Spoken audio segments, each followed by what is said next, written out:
नमस्कार, आदाब, this is Sarthak and welcome back on the Sunday show. वो शो जहां हम करेंगे न्यूज की बात एंटरटेनमेंट के साथ। The biggest news as you know, Aam Aadmi party ने राघव चड्ढा को डिप्यूटी स्पीकर ऑफ लोकसभा की राज्यसभा की पोस्ट से हटा दिया। सॉरी, मैं गुस्से में तो निकल जाते। Deputy leader is almost like an official face of the party. और सिर्फ लगाम नहीं खींची है, खूंटे से भी बांध दिया है। राज्यसभा सेक्रेटेरिएट को लेटर भेज के उनका स्पीकिंग टाइम रिड्यूस कर दिया। उनकी जगह पंजाब से राज्यसभा एमपी अशोक मित्तल को अपॉइंट किया गया है। अशोक मित्तल एलपीयू के चांसलर हैं। LPU lovely professional university, the world is here where are you in Rajya Sabha. रीलें कटते कटते राघव चड्ढा का भी कट गया। खैर, रिएक्शन आया भाई का। आम आदमी पार्टी ने राज्यसभा सेक्रेटेरिएट को ये कहा है कि राघव चड्ढा के पार्लियामेंट में बोलने पर रोक लगा दी जाए। मैं समझ नहीं पा रहा हूँ, वीडियो इतनी क्लीनली शॉट है, लग रहा है एआई से है, और स्क्रिप्ट तो पक्के में किसी ने लिख के दी है। एयरपोर्ट पर मिल रहे महंगे खाने की बात रखी, जोमेटो ब्लिंकिट के डिलीवरी राइडर्स की प्रॉब्लम रखी, खाने में मिलावट का मुद्दा उठाया, मिडिल क्लास पे टैक्स के बोझ से लेकर कंटेंट क्रिएटर्स पर स्ट्राइक क्यों करी जाती है, टेलीकॉम कंपनियां कैसे 12 महीने में 13 बार हमसे रिचार्ज कराती हैं। देश के आम आदमी का तो फायदा हुआ, लेकिन इससे आम आदमी पार्टी का क्या नुकसान हुआ? क्या लाइन लिखी है यार कि आम आदमी का फायदा तो हुआ, आम आदमी पार्टी का क्या नुकसान। राघव भाई, give your writer a raise. आप दो ना। इसके बाद आम लोग बड़े चौंक गए कि हाँ भाई, जब बाकी आपके लीडर डार्क में थे तो यही तो लाइमलाइट में थे, इनको क्यों हटा दिया आपने। तब जाके सौरभ भारद्वाज, संजय सिंह, अतिशी, भगवंत मान, बाकी आम आदमी पार्टी लीडर का रिप्लाई आया। इलेक्शन कमीशन के खिलाफ इंपीचमेंट मोशन लेकर आती है तो आप उस पर साइन करने से मना कर देते हैं। पंजाब का मुद्दा होता है, उस वक्त आप खामोश रहते हो, नहीं बोलते हो। ਜਾਂ ਐਮਐਸਪੀ ਦਾ ਜਾਂ जीएसटी ਦਾ पैसा ਜਾਂ आरडीएफ ਦਾ पैसा वो चकना है। कोई मुद्दा हो जिसके ऊपर अपोजिशन वॉकआउट करती है, आप वॉकआउट नहीं करते हैं। जब अरविंद केजरीवाल से गिरफ्तार हुए, क्या आप डर के लंदन भाग गए? कोई समोसों की बात उठा रहा है तो उससे जरूरी है कि देश के बड़े मुद्दों की बात उठाएं। और आपको जब एलपीजी के मुद्दे पर बोलने के लिए कहा गया तो आप चुप रह गए। आप मोदी जी से डर गए क्या? एक बीजेपी सपोर्टर बोलते हैं, लड़ो लड़ो, जी भर के लड़ो, समाप्त कर दो एक दूसरे को। Looks like he is better actor than his wife Parineeti. Parineeti को क्यों तोड़ा? सर, मैं खुद ले आपका शिकार हो गया। इसे कहते हैं चाणक्य बुद्धि। मान गए मोटा भाई आपको। जहां पहले विपक्ष वर्सेस बीजेपी होती थी, वहीं आज आप वर्सेस आप है। ये सब क्या हो गया आदि? कैसे हो गया?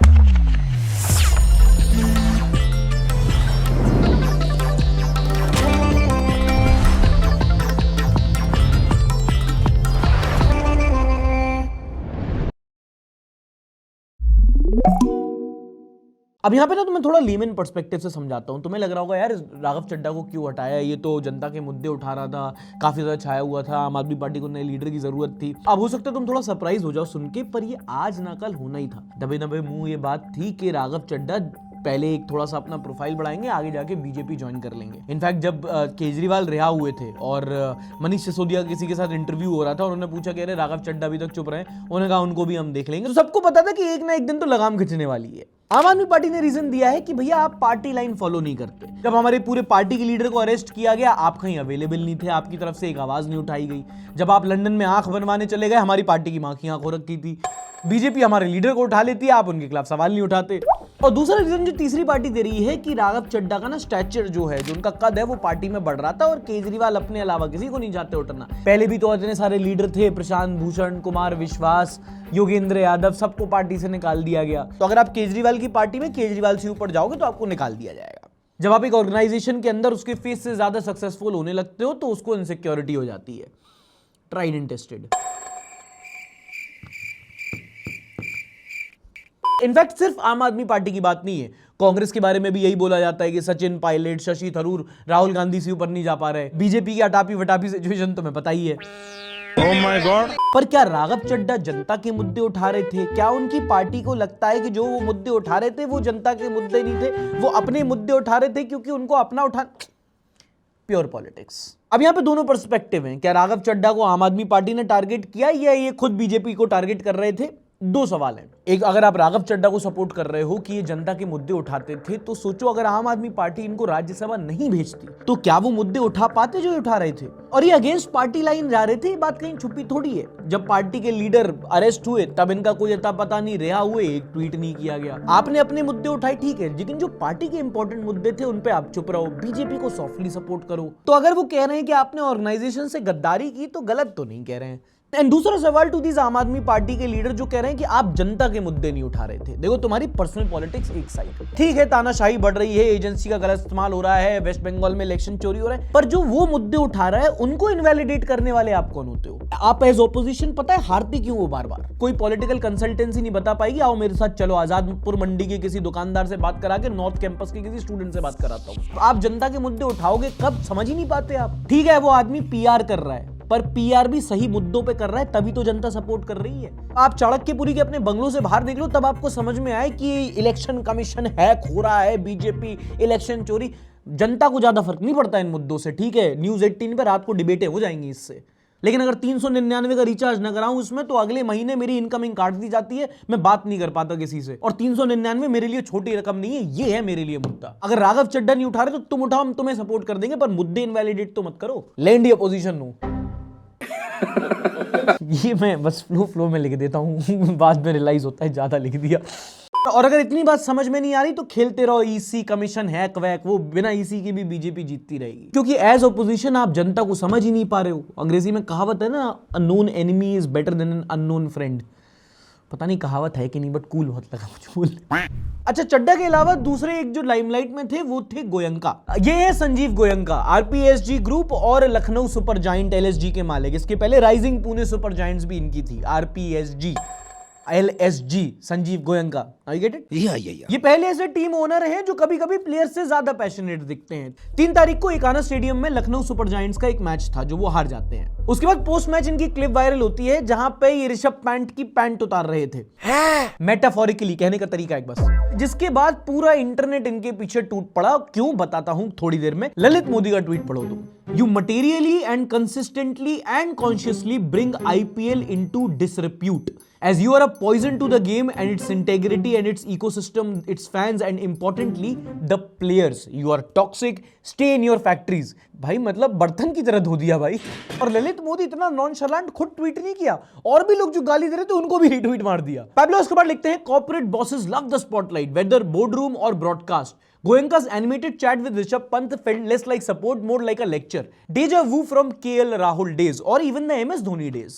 दरअसल संजीव गोयंका का ये आज का नहीं है। अब ये क्या बात हो रही थी, मोटिवेट कर रहे थे, झाड़ रहे थे, रियल थे, एनिमेटेड है, सब पता नहीं है। But for the owners it's a game of sceptics. इसके पहले भी संजीव गोयंका का role as a owner of an IPL team बहुत क्रिटिसाइज किया गया है। इसके पहले पुणे की एक टीम को ओन किया करते थे, तब धोनी कैप्टन था, धोनी को बीच कैप्टनसी से हटा के स्टीवन स्मिथ को कैप्टन बना दिया था। जब लखनऊ का पहला या दूसरा सीजन था तब एक क्लिप वायरल हुई थी जब ये केएल राहुल से बात करे, तो वहां तो ऑडियो की भी जरूरत नहीं थी, समझ में आ रहा था कि कोई बंदा झाड़ रहा है और एक प्लेयर जो थक हार के मैच खेल के आ रहा है वो बस सुन रहा है। And KL Rahul is one of the most respected, one of the most humble players in the cricket ecosphere. और पोस्ट मैच तो छोड़ो, मैच के बीच में भी छक्का चौका या कोई कैच छूट जाए तो चेयर लीडर बाद में नाचती है, कैमरामैन इनका तांडव पहले दिखा देता है। First time is a mistake, second time is a trade, third time is a pattern.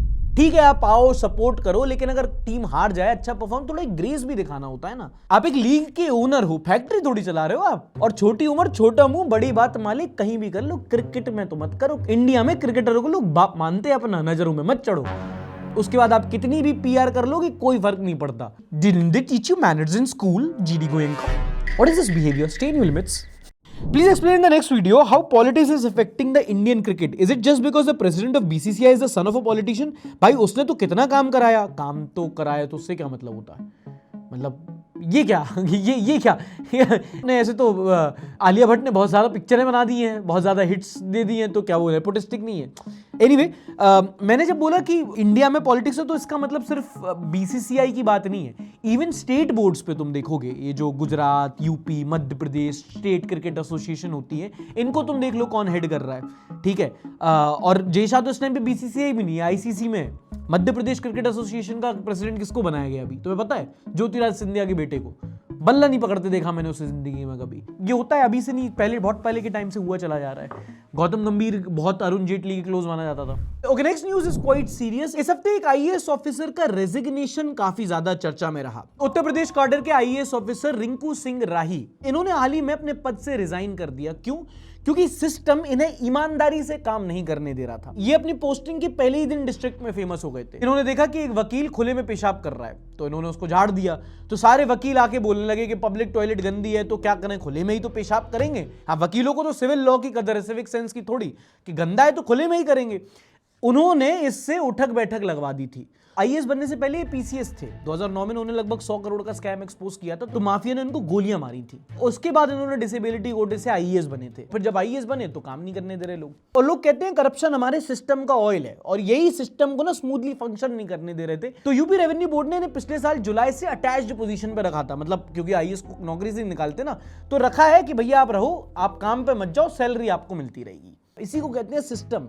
एक प्रॉब्लम ये है कि सब करप्शन से काम कर रहे हैं, और दूसरी प्रॉब्लम ये है कि जो करप्शन से नहीं काम कर रहा उसको करने नहीं दिया जाता। Rinku Singh is the real life Dhurandhar fighting against dacoits of our country. God bless him. God ही ब्लेस कर पाएगा भाई अभी तो। Politicians in the country are the most corrupt. They want dogs who follow them, not honest officials.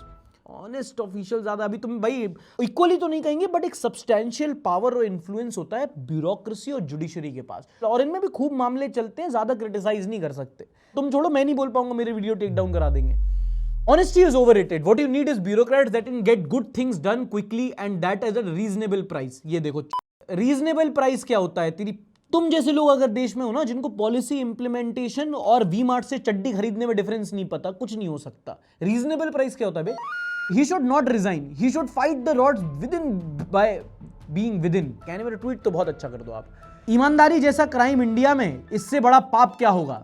किया होता तो party में मंत्री बना देते, करप्शन किया होता तो भी बना देते। बहुत सारे ऐसे ब्यूरोक्रेट्स हैं जो करप्शन करते हैं, बाद में उनको सीटें मिल जाती हैं। मूवी का भाई ने रेफरेंस बहुत अच्छा दिया। मूवी में हमको दिखाते हैं पुलिस वाले सिंघम, ब्यूरोक्रेट सत्तू, पर वो मूवी में कैरेक्टर बन के ही रह जाते हैं। असली में ना, अगर आप, बहुत लोग जो ब्यूरोक्रेसी में हैं, जो इस बारे में काम कर रहे हैं, अगर आप ऑनेस्टली काम करना चाहो ना, तो आप करोगे। आपके ऊपर नीचे सब ऐसा, वो सिस्टम ऐसा बना हुआ है कि अगर आप उसमें फ्रिक्शन बने, चाहे भी मक्खी की तरह साइड में भेज देंगे। कोई पनिशमेंट पोस्टिंग हो जाएगी, कोई ऐसी पोस्टिंग हो जाएगी यहाँ के सैलरी लो, कोई बात नहीं, काम नहीं करने देंगे।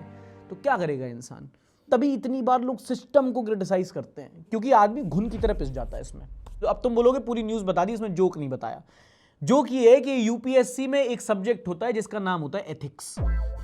Moving on, America Iran war पे भी अपडेट आई है। पूरा सिचुएशन एक आदमी द्वारा चलाया, दौड़ाया और रुकाया जा रहा है। इसको रात को कोई सपना आता है, सुबह उसको रियलिटी बना देता है। रोज सुबह आके बोलता है आज की ब्रेकिंग न्यूज ये है, बोलता है कि ईरान से हमारी बात हुई है, ईरान ने हमें ये बोला है। शाम को ईरान बोलता है ये हमने कब बोला।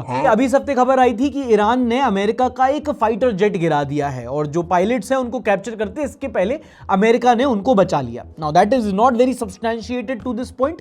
तो आगे बढ़ते हैं to a more important news. देखो, अमेरिका सुपर पावर है अपनी कैपिटलिस्ट इकोनॉमी की वजह से। अमेरिका की जो कंपनीज हैं वो ग्लोबल मार्केट्स को रूल करती हैं, और इसी वजह से अमेरिका इतना डोमिनेंस रखता है। कोई भी बड़ी कंपनी देख लो, अगर आप एक फोन या टीवी पे वीडियो देख रहे हो, तो मोस्ट प्रोबेबली उस फोन की कंपनी, उसके अंदर का चिपसेट, और इवन वो कंपनी जिसके प्लेटफॉर्म पे आप वीडियो देख रहे हो, ये अमेरिकी कंपनीज है। तो अमेरिका को काउंटर करने का एक तरीका ईरान ने ढूंढा है कि उनकी जो कैपिटलिस्ट इकोनॉमी है उसको टारगेट किया जाए। लेकिन उन्होंने अल्टीमेटम इशू किया कि जो जो कंपनीज हैं जो अमेरिका में, उन्होंने इन कंपनीज को टेररिस्ट लेबल किया और कहा कि ये कंपनी अपने क्लाउड, डेटा टूल्स और एआई से यूएस और इजराइल को मिलिट्री सपोर्ट दे रहे हैं, इंटेलिजेंस सपोर्ट दे रहे हैं, इसीलिए अब इनके डेटा सेंटर्स और इनके ऑफिसेस को टारगेट करेंगे। पूरी कंपनीज की लिस्ट निकाली। कौन सी? सिस्को, एचपी, इंटेल, ओरेकल, हाँ वही जिन्होंने 32,000 लोगों को नौकरी से निकाला, Microsoft, Apple, Google, Meta, IBM, Dell, Palantir, Nvidia, JP Morgan, Tesla, General Electric, Spire Solution, G42 and Boeing. Infrastructure, tech, AI, aviation की ऑलमोस्ट टॉप सारी कंपनीज।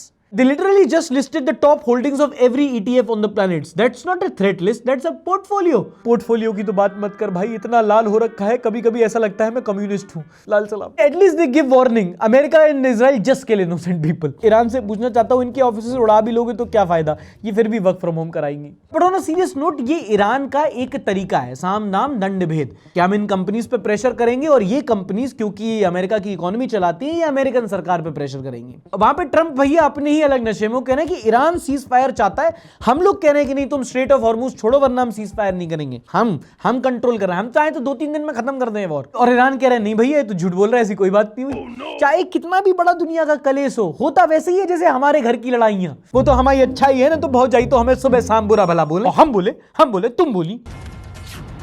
और दूसरा, ये ट्रम्प मार्केट मैनिपुलेट करने के लिए इतना झूठ बोलता है ना, हर दूसरे हफ्ते आके बोलता है कि वो तो ये लोग नहीं मान रहे, वरना हम चाहें तो हम 2 हफ्ते में खत्म कर दें वॉर। जब से शुरू हुआ है यही बोल रहा है कि 2 दिन में खत्म कर देंगे, 2 दिन। American president is acting like अ दिहाड़ी मजदूर, 2 दिन का काम बोल के 1 महीना खींच दिया। We have been hearing 2-3 more weeks for several weeks to be honest. Classic trust me bro moment. And men in court start the war, soldiers in uniform fight it. America ने और ज्यादा मिडिल ईस्ट में अपने troops deploy कर दिए हैं। Navy, air force, military, ज्यादा से ज्यादा ट्रूप्स अब मिडिल ईस्ट की ओर जा रहे हैं। ऑब्वियस सी बात है, अगर तुम 2 हफ्ते में उसको खत्म कर सकते हो तो तुम्हें इतना डिप्लॉयमेंट की क्या जरूरत पड़ रही है। मेरे को कोई फॉरेन पॉलिसी एक्सपर्ट भी नहीं होना इस सवाल को करने के लिए। इसी बीच ट्रम्प भाई साहब ने नेटो को भी वार्निंग दी है ना, North Atlantic Treaty Organisation America और यूरोप के बीच में चलती है। ट्रम्प ने यूरोपियन देशों से कहा है कि अगर तुम ईरान वॉर में हमको सपोर्ट नहीं करोगे तो रशिया के खिलाफ हम तुम्हें सपोर्ट नहीं करेंगे, हम नेटो से बैक ऑफ कर जाएंगे। एंड किसने सोचा था American president would one day act like Akshay Kumar from rowdy Rathore, जो मैं बोलता हूं वो मैं नहीं करता हूं, जो मैं नहीं बोलता हूं वो मैं डेफिनेटली करता हूं। It's like 2 people on your screen, one who is confused and the other one is a news anchor. तो और इस टाइम पे सबको नुकसान हुआ है। अपना पोर्टफोलियो चेक करो, तुम चाहे मोदी सपोर्टर क्यों ना हो, पोर्टफोलियो में कम्युनिज्म लाल ही लाल। ट्रंप ने मेरे पोर्टफोलियो में पान थूक दिया। इन्वेस्टमेंट ऐप पे दोस्तों इतनी लाल लाइनें हैं, अगर थोड़ा लाइक सब्सक्राइब कर दो कम से कम यूट्यूब स्टूडियो में तो हरी दिखें। जिस टाइम पे वीडियो रिकॉर्ड कर रहा हूं निफ्टी 2%, सेंसेक्स 1400 पॉइंट से गिर चुका है और मार्केट्स को ऑलरेडी 10 लाख करोड़ का नुकसान हो गया है। Who knew the biggest enemy of capitalism would be a capitalist himself? Trump को तेल मिले ना मिले पर ये दुनिया का तेल जरूर निकाल देगा। मत कर लाला मत कर, पोर्टफोलियो में कुछ बचा ही नहीं है। At home we are handling our wife's mood swings and outside the world we are handling Trump's mood swings. No safe zone anymore. Sir बहुत बढ़िया एक्सप्लेन, कितने फन तरीके से आपने एक्सप्लेन कर दिया, मैं तो कभी कभी कायल हो जाता हूँ। आपने पोर्टफोलियो लाल बताया ना, आपने लाल से हरा करने की टेक्निक्स बता दूं? क्या लाल हरा? अरे आप ही बोल रहे थे ना पोर्टफोलियो लाल हो गया, तो पोर्टफोलियो लाल से हरा करने की टॉप 5 लेटेस्ट स्ट्रेटेजी बता दूं बिल्कुल पीडीएफ फॉर्मेट में। क्या करूं भाई तुम्हारी स्ट्रेटेजी का? इन्वेस्ट करने के लिए पैसे भी तो हो। तो सर कोई बात नहीं, पैसे नहीं है तो कोई दुख की बात थोड़ी है, सबका अपना अपना फेज आता है। आप कमा लोगे, पोटेंशियल बहुत है आप में। आपको मैं पैसे कमाने की टॉप 5 स्ट्रेटेजीज बता दूं? एक काम करो, मुझे मरने की टॉप 5 स्ट्रेटेजी बता दो पीडीएफ फॉर्मेट में, ठीक है? जाओ बना के लेके आओ। कूदना, जहर खाना, रस्सी से लटकना, अभी पीडीएफ फॉर्मेट में लिस्ट बना के लेके आता हूं। 2 मिनट को बस, अभी आया। और ईरान वॉर के हालत अभी भी इंडिया पे दिख रहे हैं। एलपीजी क्राइसिस आपको पता ही था, रुपया इस हफ्ते टूट करके 95 टू $1 आ गया। 95 रुपए का $1। एक टाइम पे यूरो की कीमत हुआ करती थी इतनी। निर्मला सीतारमण से पूछा गया तो उन्होंने वही बोला कि नहीं हमारे रुपया ठीक चल रही है और रुपया को ठीक चल रही है, बिल्कुल ठीक चल रही है। No, absolutely going fine. अच्छा, निर्मला सीतारमण की बात हो ही रही है तो इस हफ्ते दिल्ली हाई कोर्ट ने निर्मला सीतारमण के खिलाफ एक केस डिसमिस किया। दरअसल आम आदमी पार्टी के एक लीडर हैं सोमनाथ भारती, उनकी वाइफ है लिपिका मित्रा। उन्होंने निर्मला सीतारमण की एक स्टेटमेंट के खिलाफ क्रिमिनल डिफेमेशन का केस फाइल किया था। उन्होंने बोला कि जब 2024 में इलेक्शन चल रहे थे तो निर्मला सीतारमण ने उनके पति के खिलाफ एक स्पीच में डिफेमेटरी बातें बोली थी। जज ने इस केस को डिसमिस कर दिया। उन्होंने कहा यार ये सब तो चलता रहता है, फालतू की बातें, तुम कोर्ट का समय जाया ना करें। उन्होंने कहा this case is a classic example of the word फ्लॉसीनालूनी। अबे जल्दी बोल, कल सुबह पनवेल निकल। थरूर भाई हेल्प कर दो थोड़ी। इस शब्द का मतलब है वर्थलेस। और यार English is a very funny language. जब शब्द का मतलब ही वर्थलेस है तो इतना लंबा नाम रखना is, don't you think is worthless? Hindi में सीधे बोलो चू। चाहता तो बेसलेस एक्यूजेशन भी बोल सकता था, पर जज की मस्ती देखो। It sounds like a Harry Potter movie spell. अबे भाई अगर हैरी पॉटर में भी इतना कोई लंबा मंत्र होता ना तो वोल्डेमॉर्ट हैरी पॉटर को मारने से पहले उससे अपनी कंघी करवाता। डंबलडोर प्रिंसिपल बनने से पहले रिजाइन कर देता। Professor Dumbledore would like to say a few words. Iran war जितना लंबा चल रहा है उतना बड़ा इंपैक्ट हमें अपने देश में देखने को मिल रहा है। रुपया 95 के पार जा चुका है, कई सारी इंडस्ट्रीज अफेक्ट हुई हैं, एलपीजी का क्राइसिस चल ही रहा है, लोग परेशान हैं, चैन से खा नहीं पा रहे, चैन से सो भी नहीं पा रहे। एंड व्हेन आई से चैन से सो नहीं पा रहे, I want you to pay attention. इस हफ्ते खबर आई कि ग्लोबल सप्लाई चेन डिस्टर्ब होने की वजह से इंडिया में 8000 करोड़ की कॉन्डम इंडस्ट्री को रॉ मटेरियल की शॉर्टेज हो गई है। कैसी अपमानजनक बातें कर रहा है लड़का, ये अश्लील है ये लोना। बकवास मत किया करो, कितनी अश्लील बातें हैं। ये हमारे साथ ना बड़ी प्रॉब्लम है। हम अपने लोगों के साथ तो बड़े होते हैं, ओ उसने कॉन्डम बोल दिया, टीवी ऑफ करो। सेक्स कोई टैबू टॉपिक नहीं है, दुनिया की सबसे ज्यादा आबादी है हम लोगों की, ठरकियों। सेक्स एजुकेशन से पहले कॉन्डम निरोध से स्टिग्मा हटाओ। पहले तो सब यूज करते हैं जो कर पाते हैं। अच्छा, कॉन्डम बनाने के लिए कंपनी को 2 रॉ मटेरियल चाहिए होते हैं, एक अमोनिया और एक सिलिकॉन ऑयल, और इनमें से ज्यादातर बाहर से एक्सपोर्ट होके आता है उसी जगह से जो बंद पड़ी है। और क्योंकि अब ये रॉ मटेरियल नहीं आ रहा है तो प्रोडक्शन में दिक्कत आ रही है, और ये नेशनल इमरजेंसी है दोस्तों, क्योंकि अगर इसका प्रोडक्शन रुका तो बच्चों का प्रोडक्शन बढ़ जाएगा और हम वैसे ही ओवर पॉपुलेशन से जूझ रहे हैं। अच्छा, लोग आइडिया दे रहे हैं कि धो के वापस यूज करना, आपसे थोड़ी मर्यादा रखिए। लेमिनेशन करवा देंगे, जब हमारी बारी आई तभी होना। सॉरी वैभव भाई, ट्रम्प की तरफ से मैं माफी मांगता हूं। इंक्विजिटिव अंडरस्कोर प्री का कमेंट सबसे अच्छा लगा मुझे। Somehow even protection is not safe anymore. So nobody is protesting को condemn। अबे तुम्हें क्यों लगता है राघव चड्ढा को इसलिए तो रोका गया है, वरना अगले दिन वो पार्लियामेंट में आगे बोलेगा नहीं कि सभापति महोदय, निरोध हमारे देश की आम जनता के लिए एक बहुत बड़ी औषधि है। ज्यादातर लोगों को साल में बस एक ही बार इस्तेमाल करने का मौका मिलता है, और वो भी इस ईरान वॉर के चलते वो नहीं कर पा रहे। तो मेरा आज का टॉपिक ये है कि सरकार द्वारा क्यों ना सबको एक एक पैकेट फ्री मुहैया कराया जाए। और ये चीज अगर तुम्हें घर स्कूल में नहीं सिखा पाए तो कोई नहीं, ये चीज एआई से सीखनी चाहिए। इधर आओ जी सर, गुड मॉर्निंग, कैसे हैं आप? क्या कर सकता हूं मैं आपके लिए? पैर दबा दूं आपको, आपकी गुड मॉर्निंग रूटीन बना दूं? चाय पियोगे आप? चाय, ग्रीन टी कुछ बता दूं आपको? इन लोगों को सेक्स एजुकेशन बताओ। सॉरी सर, ये सब मैं आपको नहीं बता सकता, ये मेरी पॉलिसीज के खिलाफ है। हाँ, ये चीज नहीं बताएंगे। कोई ढंग की चीज अगर हो तो वो इनकी पॉलिसी वायलेट करता है ना। Very good notice sir, very good notice. आपने ये नोटिस आपने बहुत अच्छा किया, ब्रिलियंट इनसाइट, पर मैं आपको ये सब नहीं बता सकता, ये मेरी गाइडलाइंस के खिलाफ है। पर आप कहां देख सकते हो ये मैं बता सकता हूं। टॉप 5 वेबसाइट की लिस्ट निकालूं अभी? तो आप 2 मिनट को अभी बना के लेके आता हूं। अच्छा, इतना सब बोल तो देता हूं ना, कभी कभी बोल के लगता है यार ज्यादा बोल दिया, आजकल इतना बोल नहीं सकते, केस हो जाता है सीधा। आजकल सरकार को पसंद नहीं आई, यूट्यूब चैनल हटा देते हैं। अभी मुकेश मोहन पे डिफेमेशन लग गया था। और इस हफ्ते एफएसएसएआई ने कई सारे सोशल मीडिया अकाउंट्स पर एक पुलिस कंप्लेंट फाइल करवाई है। हाँ, FSSAI, food safety and standard authority of India, एक कोऑर्डिनेटेड कैंपेन चलाया गया जहां एफएसएसएआई के इंटरनल डॉक्यूमेंट्स को बिना परमिशन के लीक, एडिट या टेम्पर करके सर्कुलेट किया गया। या तो लीक हो गया, या तो एडिट हो गया, या टेम्पर हो गया, लेकिन डॉक्यूमेंट तो गया। हाँ, एफआईआर लिखो मालिक। And that's not even the funny part. The funny part is कि एफएसएसएआई कहता है कि इससे इनकी रेप्यूटेशन डैमेज हुई है, पब्लिक डिस्ट्रस्ट और फूड सेफ्टी सिस्टम पर डाउट क्रिएट। मेरे 2-3 सवाल हैं, कौन सा ट्रस्ट, कौन सी सेफ्टी और कौन सा फूड सेफ्टी सिस्टम? पुलिस ने केस को सीरियस माना है, इन्वेस्टिगेशन शुरू की गई है, डिजिटल एविडेंसेस को प्रिजर्व किया गया है और एक्स से मल्टीपल अकाउंट्स की डिटेल मांगी गई है। एक नालिनी किचन कट के अकाउंट है जो पहले बोलती थी नहीं हमारे देश में तो कहीं नहीं, सब फ्रीडम ऑफ एक्सप्रेशन, को जो चाहो वो बोल सकते हो, तो इन्होंने फूड एडल्ट्रेशन पे बोला, अब कंप्लेंट में इनका नाम आ गया। तब मुझे पता चला कि मेरे ऊपर एफआईआर हुई है। मेरी गलती इतनी ही है कि मैंने बाजार में जो मिलावटी चीजें मिल रही है इसके बारे में आवाज उठाई। मैंने एक बार नहीं उठाई, बार उठाई। ध्रुव राठौड़ रिट्वीट करके बोलता है आगे स्वाद। जितेंद्र राणा बोलते हैं raising a voice against corruption is not a criminal offence, stay strong. Boomers politicians are MF parasites to our country, most of them did nothing except corruption and crime. गली गली में शोर है एफएसएसएआई। मेरे पे नहीं हो जाए भाई कंप्लेन। मतलब तुम सोच रहे हो अब हम खाने पे मिलावट की भी बात नहीं कर सकते? क्या मैंने कोई गुनाह कर दिया, कोई गलती कर दी? मैं इनको देख के ना कहावत याद आती है कि उतना सुनाया जितना सुनाया जा सकता था, पर एक मुंह से कितना ही सुनाया जा सकता था। मैंने भी एफएसएसएआई पे बहुत बात की, एक पूरा स्पॉटलाइट किया है। मैं भी सोच रहा था कोई एलिगेशन न लगाऊं, जोक मार दूं, लेकिन आप उस विभाग की रोटी तोड़ते हो जिसके नाम में फूड सेफ्टी स्टैंडर्ड इंडिया और अथॉरिटी एक साथ है। इससे अच्छा जोक क्या मारूं? चलो थोड़ा फैक्ट्स पे बात कर लेते हैं। आपका ऑर्गेनाइजेशन का नाम food safety standard authority of India है ना। आपका काम है कि इंडिया में फूड का एक सेफ्टी हो। एक नहीं, सेफ्टी पे तो आप कह दोगे वो तो स्टेट की रिस्पॉन्सिबिलिटी है, हम क्या करें, कम से कम स्टैंडर्ड मेंटेन रहे, वो तो आपका काम है। पनीर जगह जगह फेक बिक रहा है। हमारे यहाँ का जो पैक मसाला है, जो घर घर की मसालदानी में, वो बाहर की कंट्री अपने पोर्ट पे रोक लेती हैं। दूध में टट्टी वाला एफसी काउंट आ रहा है। फल सब्जी लेने जाएं तो केलों को कैल्शियम कार्बाइड से उगाया जा रहा है, जो आपने बैन कर रखा है। कोर्ट में एक औरत परेशान है कि जूस सिरप को ओआरएस बता के बेचा जा रहा है। कितने सारे पैक्ड प्रोडक्ट में पाल्म ऑयल मिलाया जा रहा है। वो बात करें क्या फूड फार्मर से? कंपनियां लेबलों में इतना झूठ लिखती हैं जितना पार्टी अपने मैनिफेस्टो में नहीं लिखती।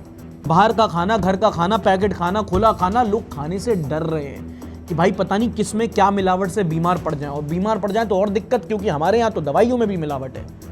और वही जनता जो खराब खाना अपने और अपने बच्चों को खिलाने से डर रही है, आप उन पे केस कर रहे हो कि बात मत करो उसके बारे में। अरे केस करने से पहले थोड़ी शर्म ही कर लो यार। आप कह रहे हो बदनामी कर दी, मालिक अपने एसी ऑफिस से बाहर निकलो। नाम कहाँ है आपका मार्केट में?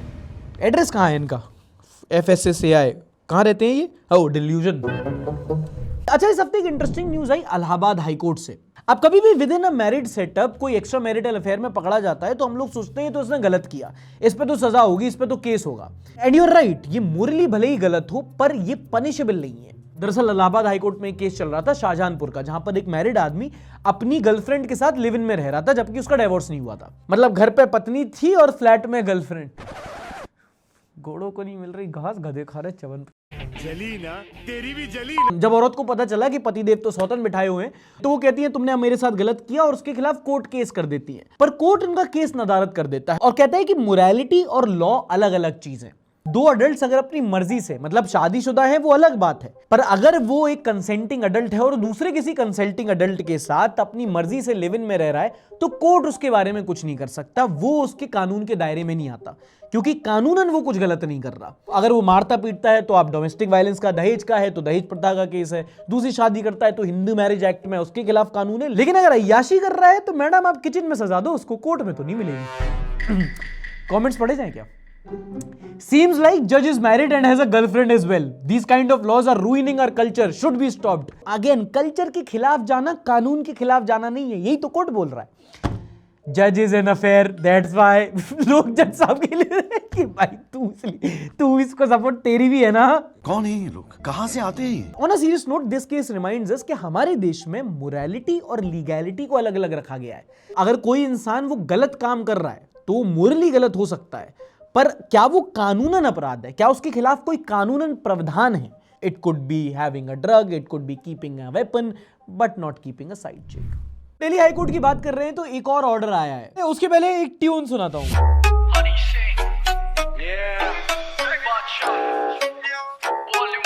ना म्यूट करने की जरूरत नहीं है कि इसके पहले जब जब ये ट्यून बजी है आदमी रिमोट की तरफ भागा है कि भाई क्या बज गया, रुक जाओ। इधर दरअसल हनी सिंह एंड बादशाह का बहुत पुराने, उनके अर्ली डेज का गाना है वॉल्यूम 1। गाने का नाम है वॉल्यूम 1 बट जैसे लिरिक्स है max volume 0।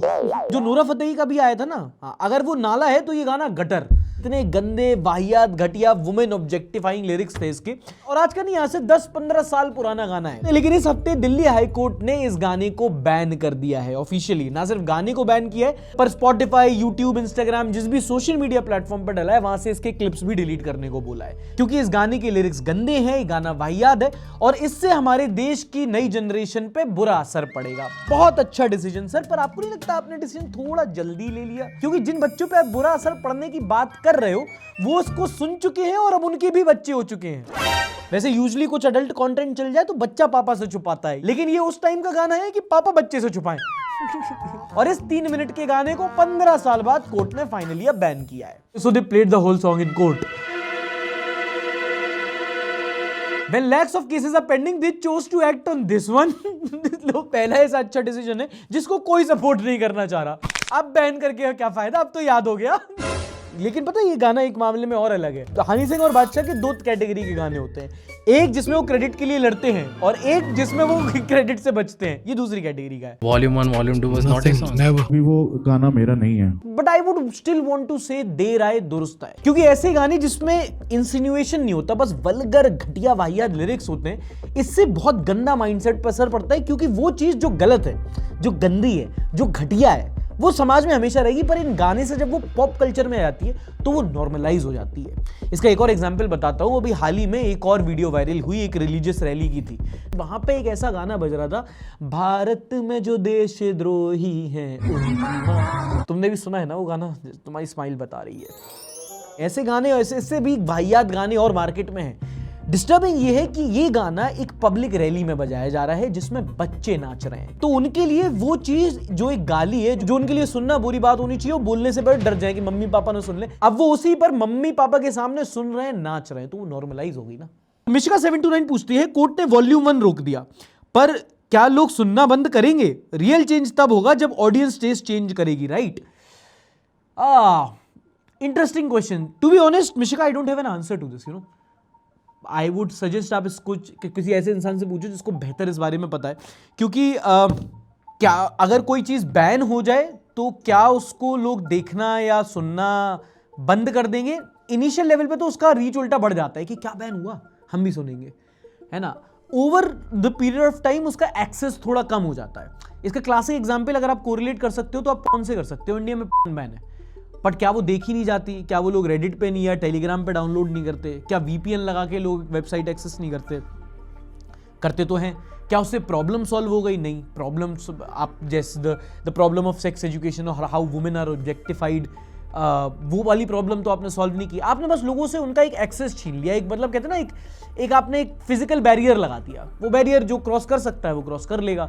Main core issues पे बात करो, माइंडसेट पे बात करो, एजुकेशन पे बात करो, है ना, सिविक सेंस पे बात करो, मेंटालिटी पे, इन सारी चीजों को अगर आप सॉल्व करो और साथ में ही कहो कि हम भी नहीं देखने देंगे तो चलेगा। अगली खबर है FCRA बिल को लेकर, जो इस हफ्ते पार्लियामेंट में टेबल हुआ था और प्रोटेस्ट के बाद स्टॉल हो गया। FCRA मतलब foreign contribution regulation amendment bill. अगर आप तुम्हें थोड़ा कॉन्टेक्स्ट बताऊं तो कई सारी एनजीओज, मिशनरीज को फॉरेन फंडिंग मिलती है कि ये देखिए हमारा डोनेशन है, आप इससे कुछ अच्छा काम करो, सोसाइटी में वैल्यू ऐड करो। This is the core idea of it. पर इसका एक एंटी नैरेटिव ये भी है कि जो पूरा इकोसिस्टम है कि ये एनजीओ स्टैब्लिश करना, फॉरेन फंडिंग लेना और सोसाइटल वैल्यू के नाम पे आइडियोलॉजिकल चेंज करना या फिर गलत कामों में पैसे इन्वेस्ट करना, ये नेशनल सिक्योरिटी एंड स्टेबिलिटी के लिए खतरा है। राइट विंग इस मुद्दे को बहुत उठाता है। अब इंडिया में अगर आपको कोई एनजीओ चलाना है और बाहर की कंपनी से पैसे लेने हैं तो आपको एक FCRA लाइसेंस लेना होता था। अब इस बिल का कोर आइडिया ये था कि अगर किसी एनजीओ का FCRA लाइसेंस सस्पेंड हो जाता है या एक्सपायर हो जाता है या सरेंडर हो जाता है तो गवर्नमेंट आके उसके फाइनेंसेस कंट्रोल कर सकती है। रीजन गवर्नमेंट ने वही दिया था कि भाई ये फॉरेन फंडिंग का मिसयूज हो रहा है, खासकर रिलीजियस कन्वर्जेंस करने के लिए। In fact Catholic bishop conference of India, जो कैथोलिक चर्च की रिप्रेजेंटेटिव बॉडी है इंडिया में, उन्होंने इसका विरोध किया है कि आप एनजीओ की इंडिपेंडेंस और माइनॉरिटी इंस्टीट्यूशन को टारगेट कर रहे हो। ऑपोजिशन ने भी कह दिया कि भैया अभी केरला में इलेक्शन आ रहे हैं तो तुम वहां पे फंडिंग काटना चाह रहे हो क्योंकि वहां पे क्रिश्चियन कम्युनिटी का प्रेजेंस और इन्फ्लुएंस ज्यादा है। फिलहाल इस बिल को स्टॉल कर दिया गया है। नाउ आई अज्यूम्ड FCRA के बारे में बहुत लोगों को उतना नहीं पता होगा, तो I just wanted to explain the context.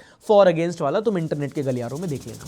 Sir FCRA का तो क्या टॉपिक चूज किया है आपने, बहुत जरूरी, कॉम्पिटिटिव एग्जाम के लिए खासकर बहुत जरूरी होता है। FCRA क्या होता है, उसकी डेफिनेशन, उसके रूल्स वगैरह इनको बता दूं? फिर आ गया, जितनी जानकारी देनी थी दे दी, नहीं चाहिए, नहीं है तुम्हारी जरूरत। क्या चाहिए सर आपको, आप बताओ आपको क्या चाहिए? अभी ला के देता हूं मैं। कुछ नहीं चाहिए मुझे, थोड़ा मेंटल पीस चाहिए, वो दे दो। है मेंटल पीस चाहिए ना आपको? मेंटल पीस मैं आपको टॉप 5 मेडिटेशन टेक्निक बता दूं उसके लिए।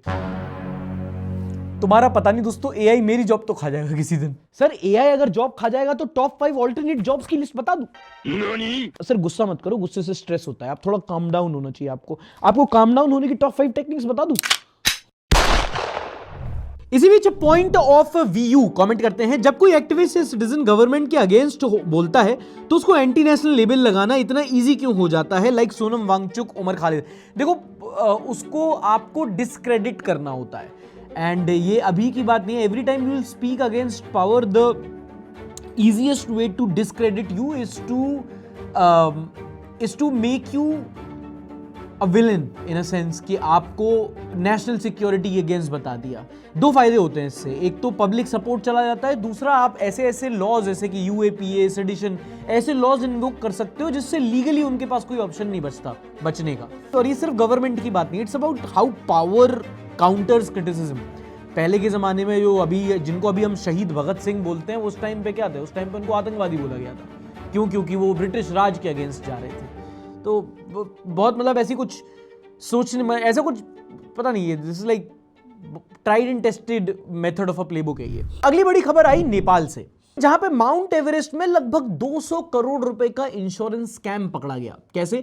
वहां पे कई सारे जो माउंटेनियर्स होते हैं वो जाते हैं दुनिया की सबसे ऊंची चोटी क्लाइंब करने के लिए, और क्योंकि वो हालत बहुत रिस्की होती है तो अपना कुछ इंश्योरेंस कराते हैं कि कुछ गड़बड़ हो गई तो इंश्योरेंस कंपनी उनको पे करेगी। तो अभी रिसेंटली एक स्कैम सामने आया जहां पता चला है कि जो गाइड्स होते थे वो वहां के माउंटेनियर्स के खाने को पॉइजन कर दिया करते थे। ये एक दवाई होती है डायमॉक्स, जो हार्ट पेशेंट को दी जाती है, नॉर्मल आदमी को दो तो उसको थोड़ा सा चक्कर आ जाते हैं, और वो लोग उनके माउंटेनियर्स के खाने में मिला देते थे, और जब उनकी हालत खराब हो जाती थी तो मेडिकल इमरजेंसी बता के रेस्क्यू ऑपरेशन करा देते थे। Medical emergency, hospital, insurance claim.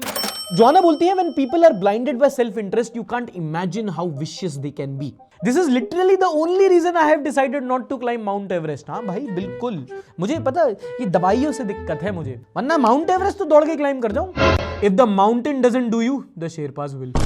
Medical emergency के नाम पे हेलीकॉप्टर में 5-5 लोगों को ठूसा और इंश्योरेंस कंपनी को बिल ऐसे दिया जैसे सबके लिए प्राइवेट जेट मंगाया हो। 185 करोड़ का। इंश्योरेंस वाले भी परेशान कि भैया 1 2 3 जो इंश्योरेंस करा रहा है उसका क्लेम आ रहा है, 185 करोड़ दे दिए हमने। जब बाद में उन्होंने नेपाल की अथॉरिटीज को कंप्लेंट की, उन्होंने जब छापा मारा तब 32 लोगों पे केस हुआ और 8 लोगों को अरेस्ट किया। तो ऐसे स्कैम हो रहे हैं, बताओ साला। तुम सोचो ये दुनियादारी के पैसे स्कैम से हटकर मैं पहाड़ों पे जाऊं, दुनिया के सबसे बड़े पहाड़ में भी स्कैम हो रहा है। वाह। एक इंटरेस्टिंग खबर आई कानपुर से, जहां पर एक किडनी रैकेट का भांडाफोड़ हुआ।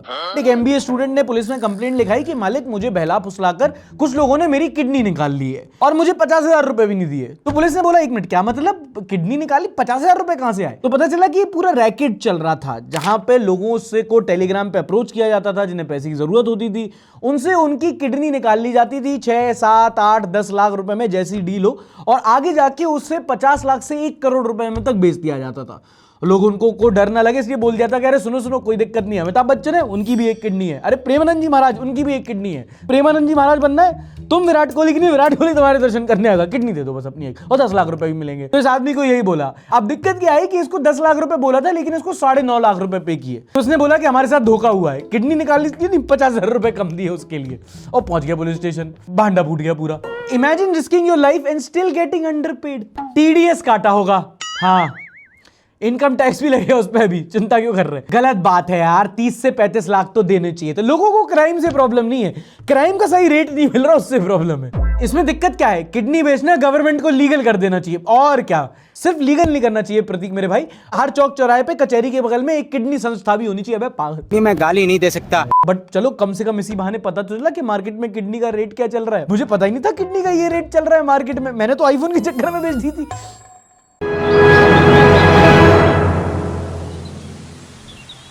अच्छा, हम कई बार बात करते रहते हैं कि सरकार एक बड़े लेवल पे एनवायरनमेंट को खत्म कर रही है। इसी हफ्ते एक इमेज आई थी जहां पे हसदेव फॉरेस्ट, जो पहले बहुत बिल्कुल ग्रीन लश रहता था, उसको काट दिया गया है, और कई सारे ऐसे लोग जो माफिया थे उनको स्टेट्स में एनवायरनमेंट मिनिस्टर बनाया जा रहा है। पर इसी बीच में एक पॉजिटिव खबर आई अरुणाचल प्रदेश से। अरुणाचल प्रदेश में एक गाँव है सिंगचुंग, वहां पे बुगुन नाम की एक ट्राइब रहती है और बहुत रेयर स्पीशीज की बर्ड होती है, लियोसिचिला कहते हैं उसको, वो पाई जाती थी। लेकिन क्योंकि जंगल इतने कट रहे थे कि वो भी विलुप्त होने लगी थी, तो वहां के लोगों ने इस प्रॉब्लम को समझा, साथ में आए। 2017 में ऑफिशियली उस जंगल को कम्युनिटी रिजर्व फॉरेस्ट डिक्लेयर कर दिया और सबने सोचा कि हम सब मिलके साथ में अपने आसपास के जंगल को बचाएंगे। एक 8 मेंबर की कम्युनिटी पेट्रोल टीम बनाई जो आसपास के जंगलों को जाके देख दिखाव करते थे, अपने यहाँ के जंगल को बचाया और वहां पे इको टूरिज्म को प्रमोट किया। और पहले वो पैसा जो अपने यहाँ के रिसोर्सेज को काट के वहां की बायोडाइवर्सिटी खत्म करके आ रहा था, अब वो दूसरी तरीके से इको टूरिज्म से आ रहा है। अब यहाँ पर सैकड़ों ऐसे टूरिस्ट आते हैं जो इस रेयर बर्ड को देखने आते हैं, वहां का बायोडाइवर्सिटी, वहां का एनवायरमेंट एक्सपीरियंस करने आते हैं। वहां के लोकल लोग उनको होस्ट करते हैं, होम स्टेज चलाते हैं, और इस मॉडल से हर साल यहाँ की ट्राइबल कम्युनिटी 50 लाख रुपए कमाती है। Moving on to another positive news, इस हफ्ते ये वीडियो हमारे सबरेडिट पे लोगों ने हमसे शेयर की। वीडियो में दिखाते हैं कि कैसे नेदरलैंड का जो प्राइम मिनिस्टर है वो अपनी उसका टेन्योर खत्म होता है तो चुपचाप से अपने सरकार का हैंडओवर देता है नई सरकार को और आराम से साइकिल पे चल के चला जाता है। बड़े अच्छी खबर लगी हम लोगों को कि भाई ऐसा भी होता है। जब फैक्ट चेक किया तो पता चला कि ये वीडियो कुछ 2-3 साल पुरानी है, पर सच है, ऐसा ही हुआ था। हमारे यहाँ जहाँ पे गद्दी, पावर, इसको लेके बहुत ज़्यादा लड़ाई चलती रहती है, इलेक्शन जीतने की विषय मारकाट हो जाती है, करप्शन होता है, हॉर्स ट्रेडिंग होती है, ऐसा होता है। लेकिन वहाँ कुछ अलग सिस्टम है, that is why maybe the developed countries are developed countries. ये वीडियो है वहाँ के former prime minister Mark Rutte की। 14 साल ये डच प्राइम मिनिस्टर रहे थे और जब इनका टेन्योर खत्म हुआ तो उन्होंने बड़े अच्छी तरीके से, बड़ी ग्रेसफुली अपनी मिनिस्ट्री जो है अपने सक्सेसर को हैंडओवर की और आराम से साइकिल पे बैठ के निकल गए। और हाँ, वहां का प्राइम मिनिस्टर साइकिल पे बैठ के निकल गया। हमारे यहाँ छुटपुटिया विधायक भी होता है, उसका भी 6 गाड़ियों का काफिला होता है, वहां का प्राइम मिनिस्टर भी साइकिल पे बैठ के निकल गया। ये बाहर की नहीं, ये अंदरूनी सिक्योरिटी की बात है। The true definition of being a leader. Don't need to show off. He did a good job during his mandate and doesn't fear the judgment of his people. 14 years of PM and left on a bicycle. Meanwhile, most world leaders need a motorcade to go on a coffee. Because the Dutch treat public service like a job, not a personality. I would pay good money to watch Trump bicycle away from White House on his last day. In India, Chapris also demand Mercedes on retirement. In India, Chaprasis also demand Mercedes on retirement. हमारा वाला अब तक झोला ढूंढ रहा है। And इसके 2-3 reason है। एक तो भाई ने कमेंट करके बहुत अच्छा बोला कि खासकर जो डेवलप्ड कंट्रीज, स्कैंडिनेवियन कंट्रीज में आप देखोगे, they treat public service like a job. वहां पे गुमान नहीं होता किसी को नेता बनने का। हमारे यहाँ कोई छुटपुटिया जिला अधिकारी भी बन जाएगा ना तो उसकी गाड़ी में काले शीशे लग जाएंगे, बोनट पर गाड़ी का झंडा लग जाएगा और हर दूसरे त्योहार पे हाथ जोड़ के हार्दिक अभिनंदन।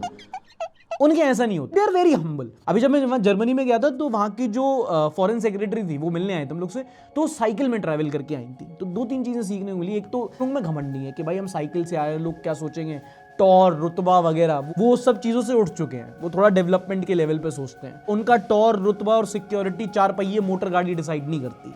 और जब ऐसा इन्वायरमेंट होता है, ऐसा सोसाइटी होती है ना, तो जो क्लास डिवाइड होता है ना वो खत्म हो जाता है। जो राजा मेंटालिटी है ना वो वहां के लोगों में नहीं होती। And that is a true meaning of public service. वो सरकार के बस एक एम्प्लॉय हैं। टेक्निकली प्रधानमंत्री भी सरकार का एक कर्मचारी है। ऐसे ही सब रेडिट पर एक बड़ी फील गुड वीडियो किसी ने शेयर करी कर्नाटका से। यहाँ पर एक महिला थी, वो बंदरों से बहुत प्यार करती, तो आसपास के बंदरों को दाना दिया करती थी, खिलाया करती थी। और रिसेंटली उनका निधन हो जाता है। तो जब उनका वहाँ पे शव रखा हुआ था तो एक बंदर आता है, उनको श्रद्धांजलि देता है, आराम से गले लग के रोता है और मतलब इमोशन दिखाता है। तुम उस पॉइंट पे देख सकते हो क्या कि जानवर में भी इमोशन होता है। वो भी बिल्कुल ऐसे उनको श्रद्धांजलि दे रहा था जैसे एक कनेक्ट है। तब समझ में आता है इमोशन, EQ सिर्फ हमारे इंसानों की बपौती नहीं है। वो प्यार, कनेक्ट इन लोग को भी समझ में आता है, इनको भी फील होता है। चल बस, रुलाएगा क्या? You feed an animal, they show you their loyalty. You feed a human, they show you their greed. Yeah, that's a good point भाई। इतना रईस होना है बस, दौलत ये सब नहीं खरीद सकती। ट्रू।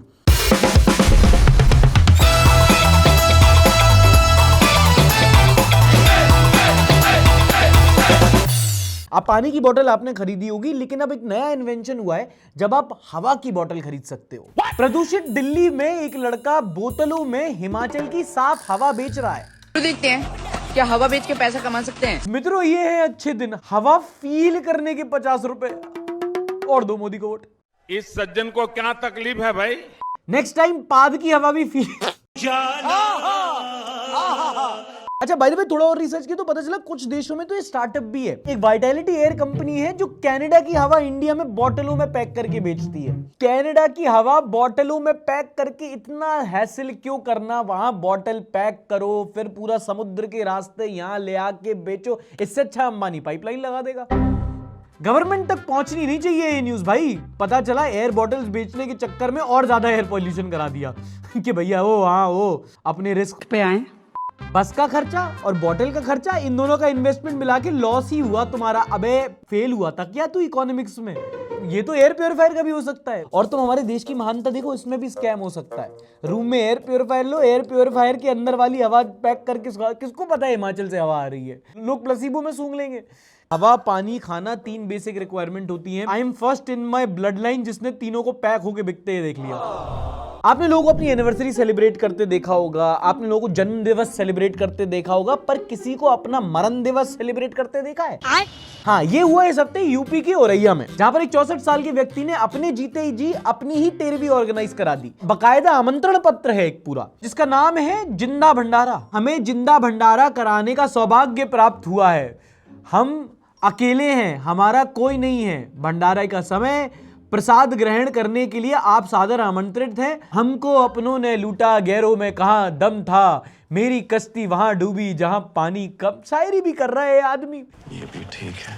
और ये सिर्फ दावत वाली पार्टी नहीं है, ये सही में पार्टी वाली पार्टी समझ के बैठा है। कार्यकर्ता बना रखे हैं इसने अपनी पार्टी के। क्या बात कर रहे हैं? अंशु यादव, राहुल यादव, रणवीर, विनोद, पान, दीप सिंह, महेश, सालू, महावीर, रविंद्र, हलवाई, उपेंद्र हलवाई, प्रदीप, संदीप, शिव सिंह। अबे जल्दी बोल, कल सुबह पनवेल निकलना है। मन लग गया मेरा, सॉरी।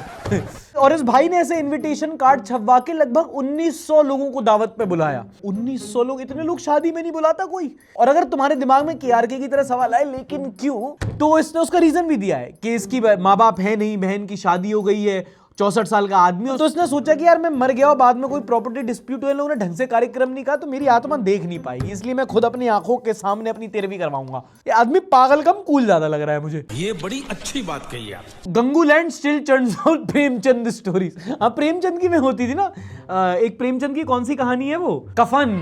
मुंशी प्रेमचंद की एक कहानी है कफन की याद दिलाती है मुझे। कफन में भी ऐसे ही होता है, वो जाके अपनी बीवी का कफन के पैसे ऑर्गेनाइज कराता है। वो क्या मतलब, 13वीं करने का मन था तो 13वीं कर दो भाई, it's a free country, what he wants whatever he can do.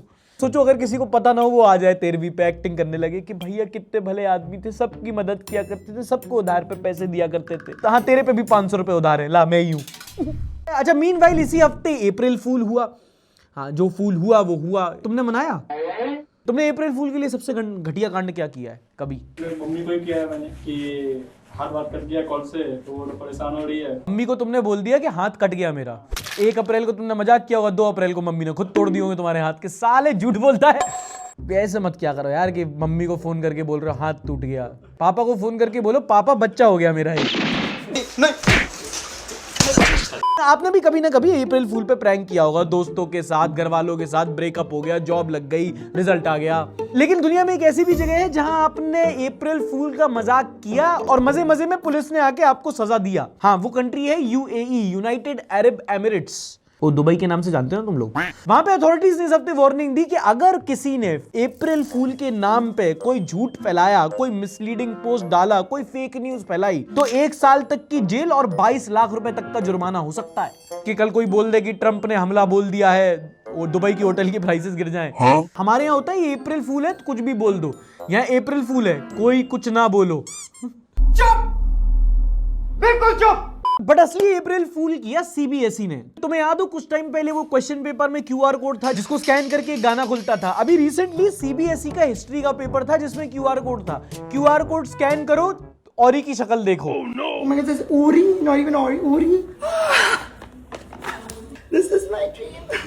ICSE वालों, अगली बार से कोई सीबीएसई वाला मुंह चलाए ना कि हम बेटर हैं, ये रील दिखा देना। सीबीएसई वालों, क्यूआर कोड लगा के और ही मिला था तुम्हें, उससे अच्छा तो पुनीत सुपरस्टार लगा देते यार। Biology textbook next. तो रिप्लाई करता है, कहता no biology without a liver. History textbook next. History में तो वैसे ही और ही आ रहा। Next target Haryana roadways truck. लाड़वे, ना गाड़ी ना बाइक ना लॉरी, हॉर्न होके कर तेरी माँ की औरी। बाद में सीबीएसई ने इसका क्लैरिफिकेशन भी दिया और बोला कि भैया ये सब फेक है, क्यूआर कोड सिर्फ ऑथेंटिकेशन के लिए होते हैं, कोई एक्सटर्नल कंटेंट से उनका लिंक नहीं है। अच्छा, इसने मिसलीडिंग बना दिया, खुद ही डाल दिया इसने।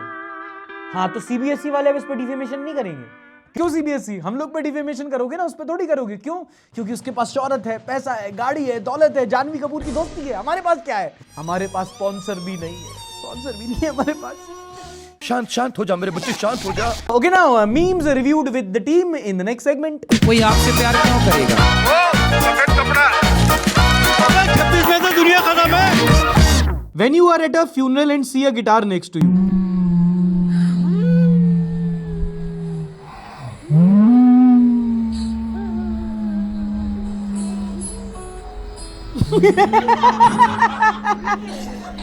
जितने भी लोग हैं ना, देखो गिटार सीखने जाते हैं 100, उनमें से 50 पहले दिन के बाद बाहर, 10 कंटिन्यू करते हो, बचे हुए 40 हैप्पी बर्थडे टू यू सीख के बाहर आ जाते हैं। एक तो वो, या फिर कौन होता है, एक प्यार का नगमा, टिंग टिंग टिंग टिंग टिंग टिंग टिंग। अपन नहीं सीखा, अपन को ही पता है। अच्छा, अभी इसी वाले फेज में हूँ मैं, ये बजा लेता हूँ। ये एक प्यार का नगमा, भाई वही मैं बोल रहा हूँ। कोई पटी क्या?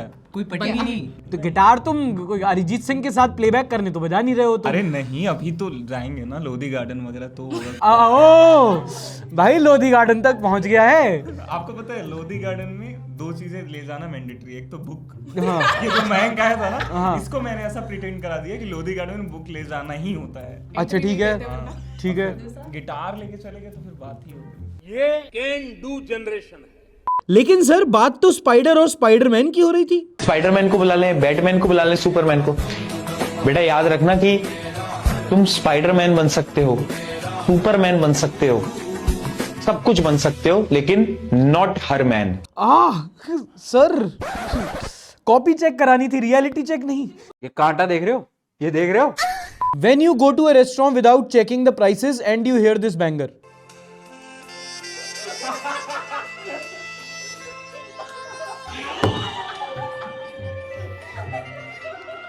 भाई एक चीज बता रहा हूं तुम्हें, लिफ्ट में भी बजता है ये।